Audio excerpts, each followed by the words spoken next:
हर आत्मा को एक दिन उस सवाल का सामना करना पड़ता है, क्या तू वाकई परमेश्वर का पुत्र है? वो कोई कहानी नहीं, कोई कल्पना नहीं।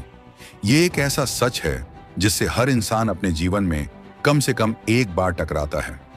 जब चारों ओर अंधकार हो, जब कोई आवाज ना हो, जब आत्मा थक चुकी हो और शरीर कमजोर, तब एक फुसफुसाहट सुनाई देती है, क्या तू वाकई चुना गया है?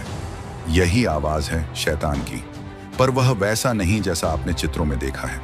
न कोई सींग, न आग, न डरावना रूप। वह तो प्रश्नों की शक्ल में आता है। अगर तू परमेश्वर का पुत्र है तो क्यों भूखा है?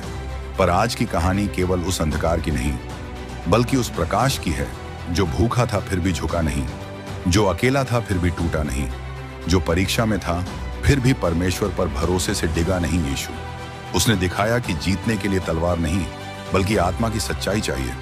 उसने बताया कि शैतान की सबसे बड़ी ताकत हमारे बाहर नहीं, बल्कि हमारे अंदर की कमजोरी में है। और उसने हमें सिखाया कि जब तुम परीक्षा में हो तो समझो, तुम्हें परमेश्वर ने तैयार किया है कुछ बड़ा करने के लिए। ये कहानी जंगल की है, लेकिन ये जंगल आपके जीवन का भी हो सकता है, जहां हर दिन आपको आवाज आती है, क्या तू वाकई परमेश्वर का है? पर जवाब आप भी दे सकते हो, मैं परमेश्वर का हूं, चाहे भूखा हूं, अकेला हूं, टूटा हूं, पर झुकूंगा नहीं। क्योंकि अंधकार कितना भी ताकतवर क्यों ना हो, प्रकाश की एक किरण ही उसे हारने के लिए काफी है।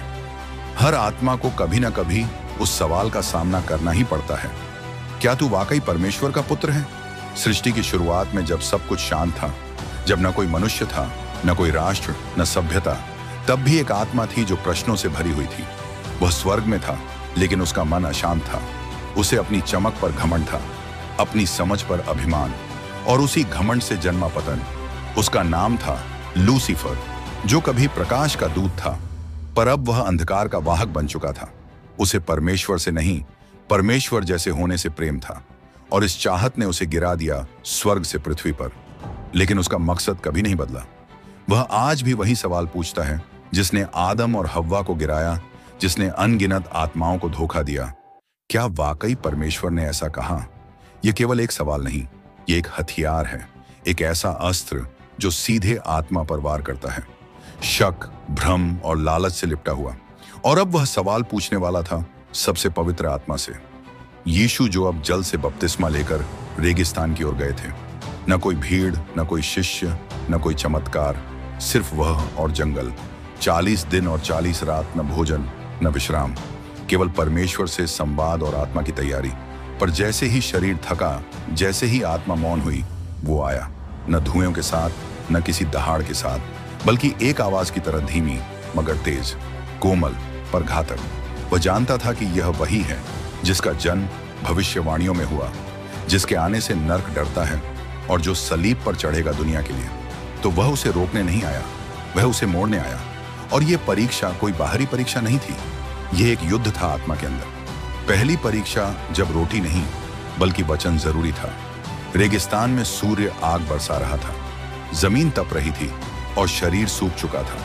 भूख अब सिर्फ पेट की नहीं थी, यह आत्मा की भूख बन चुकी थी। इसी क्षण शैतान प्रकट हुआ, जैसे अंधकार का कोई टुकड़ा सीधे प्रकाश के सामने खड़ा हो गया हो। वह मुस्कुराया, नफरत से नहीं, चालाकी से, जैसे कोई जाल बिछा चुका हो। शैतान ने कहा, अगर तू परमेश्वर का पुत्र है तो इन पत्थरों से कहा ये रोटी बन जाए। वह सीधे हमला नहीं करता, वह पहले आपकी पहचान पर सवाल उठाता है। अगर तू परमेश्वर का पुत्र है, यानी वह चाहता था कि यीशु साबित करे खुद को। लेकिन सवाल यह है, क्या जो सच में राजा हो उसे साबित करना पड़ता है? यीशु ने उसे देखा, उसकी आंखों में भूख थी, पर उस भूख से भी बड़ी थी उसकी समझ। यीशु ने कहा, मनुष्य केवल रोटी से नहीं जीता, बल्कि हर वचन से जो परमेश्वर के मुख से निकलता है। यह केवल जवाब नहीं था, यह आत्मिक सिद्धांत था। यीशु ने यह नहीं कहा कि रोटी गलत है, पर यह कि केवल रोटी जीवन नहीं है। शरीर की भूख को मिटाने के लिए रोटी चाहिए, पर आत्मा की भूख को मिटाने के लिए परमेश्वर का वचन चाहिए। शैतान चौंका नहीं, वह जानता था कि यह व्यक्ति कोई साधारण मनुष्य नहीं, पर शैतान आसानी से हार मानने वालों में से नहीं था। उसने सोचा, अगर भूख पर नहीं गिरा तो अब उसे उसकी आत्मा की ऊंचाई पर ले चलूं।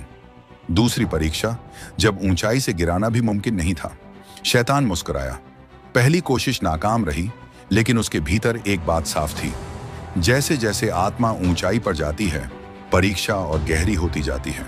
अब शैतान यीशु को लेकर चला पवित्र नगर यरूशलेम में, वहां मंदिर की सबसे ऊंची मीनार पर, जहां से नीचे देखने पर लगता है मानव जीवन कितना छोटा है और गिरना कितना आसान। शैतान बोला, अगर तू परमेश्वर का पुत्र है तो नीचे कूद जा, क्योंकि लिखा है वह अपने स्वर्गदूतों को तेरे लिए आज्ञा देगा और वे तुझे हाथों में उठा लेंगे ताकि तेरे पांव में पत्थर से ठेस न लगे। यहां पर शैतान ने पवित्र शास्त्र का इस्तेमाल किया। शैतान जानता है वचन को भी, पर वह उसे तोड़ मरोड़ कर इस्तेमाल करता है। यह धार्मिक छल था। तू अगर वास्तव में परमेश्वर का है तो परमेश्वर तुझे बचा ही लेगा। क्यों ना तू आजमा ले उसे। कितनी बार हम भी ऐसा सोचते हैं, अगर परमेश्वर है तो वो मेरे साथ यह क्यों होने दे रहा है। मैं ये कर लेता हूं, अगर बचा लिया तो समझूंगा कि वो मेरे साथ है। पर विश्वास कोई सौदा नहीं होता। विश्वास आजमाया नहीं जाता, जिया जाता है। यीशु ने उत्तर दिया, किंतु शास्त्र यह भी कहता है, अपने प्रभु परमेश्वर को परीक्षा में मत डाल। यीशु कह रहे थे, मैं परमेश्वर का हूं, मुझे उसे कुछ साबित करने की जरूरत नहीं। प्रेम भरोसे पर चलता है, शर्तों पर नहीं। शैतान दूसरी बार भी हार गया, पर अभी आखिरी दांव बाकी था। अब शैतान तय कर चुका था, अगर भूख से और आत्मा की ऊंचाई से उसे नहीं गिरा सका, तो अब उसे दुनिया की शक्ति और वैभव से लुभाऊंगा। तीसरी परीक्षा जब पूरी दुनिया भी यीशु को लुभा न सकी, अब शैतान यीशु को एक बहुत ऊंचे पहाड़ पर ले गया, जहां से चारों ओर तक सब कुछ दिखाई देता था। राज्य, साम्राज्य, सोना, सिंहासन, वैभव, महलों की चमक।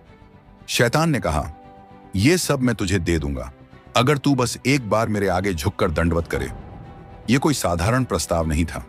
यह दुनिया का हर सुख, हर ताकत, हर सम्मान एक पल में यीशु के चरणों में लाकर रख देने का प्रस्ताव था। यहां तक कि शैतान ने कबूल किया, यह सब मेरे पास है और मैं जिसे चाहूं दे सकता हूं। कितना विचित्र सत्य है। दुनिया की ताकत उसके हाथ में है, जो अंधकार का राजकुमार है। और यीशु, वह कोई सेनापति नहीं था, न उसके पास कोई राज्य था, न सेना, न ताज। पर उसने जो उत्तर दिया वह इतिहास को बदल देने वाला था। फिर यीशु ने कहा, हट जा शैतान, लिखा है तू अपने परमेश्वर की उपासना कर और केवल उसी की सेवा कर। यह केवल इनकार नहीं था, यह एक घोषणा थी। यीशु कह रहे थे, मैं आया हूं लोगों को आजाद करने, न कि किसी वैभव के बदले अपने घुटने टेकने। संसार का वैभव अस्थाई है, पर परमेश्वर की महिमा अनंत है। और उसी क्षण शैतान चला गया। वह हार चुका था। यह केवल उस समय की लड़ाई नहीं, यह जीत थी हर उस आत्मा के लिए जो सत्य के लिए खड़ी होती है। और फिर स्वर्गदूत आए और यीशु की सेवा करने लगे। अंधकार चला गया था और अब चारों ओर केवल प्रकाश था। अब यीशु सेवा के लिए तैयार थे। उनकी आत्मा ने अंधकार से युद्ध किया और विजयी होकर लौटे। और यह हमें सिखाता है, जब भी जीवन में कोई परीक्षा आए तो याद रखो, रोटी से नहीं, चमत्कार से नहीं, वैभव से नहीं, बल्कि परमेश्वर के वचन से जीवन मिलता है। शैतान चला गया, पर जैसे सांप घास में छिप जाता है, वैसे ही वह छाया बनकर छिप गया। वह अब सामने से नहीं आएगा, अब वह आएगा भीतर से, संदेह बनकर, डर बनकर, अपनों की बातों में और कभी कभी भीड़ की तालियों में। यीशु जानता था कि परीक्षा अब रूप बदल चुकी है। रेगिस्तान की गर्मी पीछे छूट गई थी, पर अब सेवा की आग सामने थी। यीशु लौटे न स्वागत, न ढोल नगाड़े, बस एक मौन नायक की तरह। उन्हें लोगों के बीच रहना था, बीमारों के बीच, टूटे हुए दिलों के बीच, वहां जहां लोग परमेश्वर से दूर हो चुके थे। उन्होंने शिक्षा देना शुरू किया। पहला संदेश था, मन फिराओ, क्योंकि स्वर्ग का राज्य निकट है। यह केवल एक धार्मिक घोषणा नहीं थी, यह उस राज्य की दस्तक थी जिसे शैतान बरसों से छिपाता आया था। जब शैतान अपने लोगों के बीच था, शैतान छाया बन गया था। और अब वह उन धार्मिक अगुओं में था जिन्होंने व्यवस्था को हथियार बना लिया था। वह उस भीड़ में था जो चमत्कार मांगती थी, लेकिन हृदय परिवर्तन से डरती थी। वह पतरस की चिंता में था जब उसने यीशु से कहा, प्रभु, आप अपने ऊपर यह सब न आने दें। यीशु ने तब भी कहा था, हे शैतान, यहां से दूर हो जा, क्योंकि वो जानता था अब शैतान अपनों की जुबान से बोलेगा। जब यीशु ने अंधों को देखने की शक्ति दी, तो शैतान ने फरीसी के जरिए कहा, ये बेलजाबुल की शक्ति से करता है। जब यीशु ने पापिन स्त्री को क्षमा किया तो शैतान ने फुसफुसाया, अगर ये नबी होता तो जानता कि ये स्त्री कैसी है। जब यीशु ने करुणा दिखाई तो शैतान ने उसे कमीज से पकड़कर व्यवस्था की जंजीरों से बांधने की कोशिश की। यानी हर चमत्कार, हर संदेश, हर क्षमा एक युद्ध बन चुका था। यीशु ने कहा, आओ मेरे पीछे चलो, मैं तुम्हें मनुष्यों के लिए मछुआरे बनाऊंगा। शैतान डर गया, उसे लगा था कि वह एक व्यक्ति से लड़ रहा है, पर अब यह व्यक्ति अपने जैसे और खड़ा कर रहा था। अब जो युद्ध शुरू हुआ था रेगिस्तान में, वह फैलने वाला था हर नगर, हर गांव, हर हृदय में। शैतान समझ नहीं पा रहा था कैसे कोई इतनी दया कर सकता है, कैसे कोई व्यवस्था से ऊपर प्रेम को रख सकता है, कैसे कोई बिना डरे सच्चाई बोल सकता है। यीशु बीमारों को छूते, कोढ़ियों को गले लगाते, पापियों से बातें करते, और ये सब शैतान के बनाए उस ढांचे को तोड़ रहा था जिसमें डर, शर्म और दूरी थी। शैतान ने सोचा, अगर इसे धार्मिक लोगों से गिरा न सका तो पापियों में डुबो दूंगा। लेकिन उसने जो नहीं समझा वो ये था, यीशु उन्हें डूबने नहीं देने आए थे, बल्कि उन्हें उठाने आए थे। स्वस्थ को नहीं, बीमार को वैद्य की जरूरत होती है। यीशु ने मत्तियाह के घर जाकर भोज किया, एक कर वसूलने वाले के घर में, और भीड़ कहने लगी, ये तो पापियों के साथ खाता है।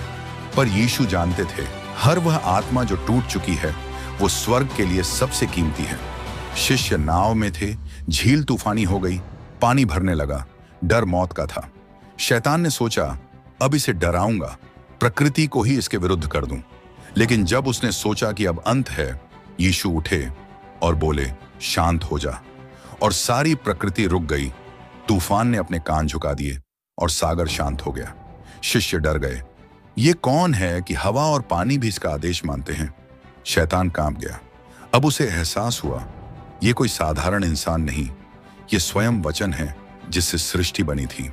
अब भीड़ बढ़ने लगी, चमत्कारों की, रोटियों की, बीमारियों से मुक्ति की आशा में लोग आने लगे। शैतान ने फिर से योजना बनाई, भीड़ का प्रेम दिखाओ, उसे नायक बना दो, उसे महल का राजा बना दो।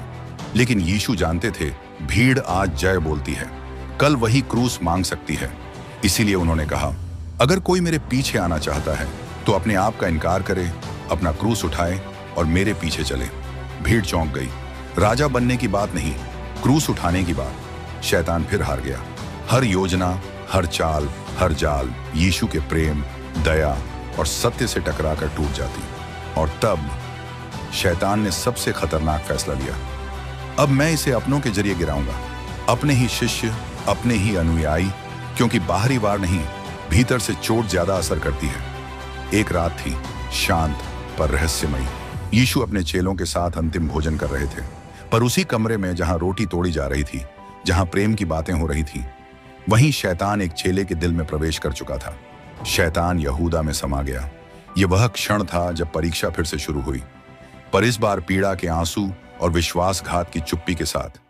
जब यहूदा आया, वह अकेला नहीं था, सैनिक थे, मशालें थीं, तलवारें थीं, पर वह जो सबसे खतरनाक था वो था उसका चेहरा, जो प्रेम से भरा हुआ दिखता था। उसने कहा, रब्बी, और एक चुंबन दिया। यीशु ने कहा, क्या तू मुझे एक चुंबन से पकड़वाता है? शैतान मुस्कुराया। उसे लगा अब सब खत्म, पर उसे नहीं पता था वह अभी भी खेल के भीतर ही खेल रहा था, परमेश्वर की योजना के अधीन। यीशु को अदालत में लाया गया। झूठे गवाह बोले, धर्मगुरु चिल्लाए, भीड़ हंसी उड़ाने लगी। शैतान ने माहौल बना दिया, अब बोल, अब बचा खुद को, अब कर चमत्कार। लेकिन यीशु चुप रहे, जैसे कोई मेमना जो वध के लिए ले जाया जाता है। यीशु न बोले, न विरोध किए। शैतान चकित था, क्यों ये कुछ नहीं कह रहा, क्यों ये चुप है? क्योंकि वह नहीं समझ पाया था यह चुप्पी हार नहीं, बलिदान की शक्ति थी। वो कांटों का मुकुट, वो कोड़े, वो खून। लोग हंसे, सैनिकों ने मजाक उड़ाया, और शैतान ने सोचा, अब मैं जीत गया हूं। जब कीलें ठोकी गईं, शैतान ने जश्न मनाया। जब क्रूस खड़ा किया गया, उसने सोचा, ये अंत है। लेकिन जैसे ही यीशु ने कहा, हे पिता, इन्हें क्षमा कर, क्योंकि ये नहीं जानते ये क्या कर रहे हैं, तो आसमान भी स्तब्ध हो गया। शैतान घबरा गया, क्योंकि यह मृत्यु बदले की नहीं थी, ये प्रेम की चोट थी। यीशु ने कहा, पूरा हुआ। और जैसे ही उन्होंने प्राण त्यागे, मंदिर का पर्दा ऊपर से नीचे तक फट गया। धरती कांपी, कब्रें खुल गईं। शैतान को एहसास हुआ, मैंने जिसे मरवाया वही जीवन का द्वार बन गया। यह कोई पराजय नहीं थी, ये वह बलिदान था जिसने मृत्यु की शक्ति को तोड़ दिया। 3 दिन के बाद जब सब शांत था, अंधकार गहरा था, कब्र हिल उठी, पत्थर लुढ़क गया और स्वर्ग गूंज उठा। वह जी उठा है, शैतान हार गया। उसकी सबसे बड़ी योजना उसे ही पराजित कर गई। यीशु ने परीक्षा को पार किया, बलिदान दिया और मृत्यु पर विजय पाई। जब जीवन में रेगिस्तान आए, जब अकेलापन घेरे, जब प्रलोभन आपको गिराने को आए, याद रखना यीशु उस परीक्षा से होकर निकले हैं, ताकि जब आप जाओ तो आपके साथ वो चलें। ये कहानी केवल इतिहास नहीं है, ये आपकी आत्मा का हिस्सा है, क्योंकि जहां भी अंधकार आता है वहां यीशु की रोशनी पहुंच सकती है। अगर ये वीडियो आपको अच्छी लगी हो तो इस वीडियो को अपने परिवार और दोस्तों को शेयर करें और हमारे चैनल बाइबल ट्यूब को सब्सक्राइब करें। परमेश्वर आप सभी को आशीष दे। जय मसीह की।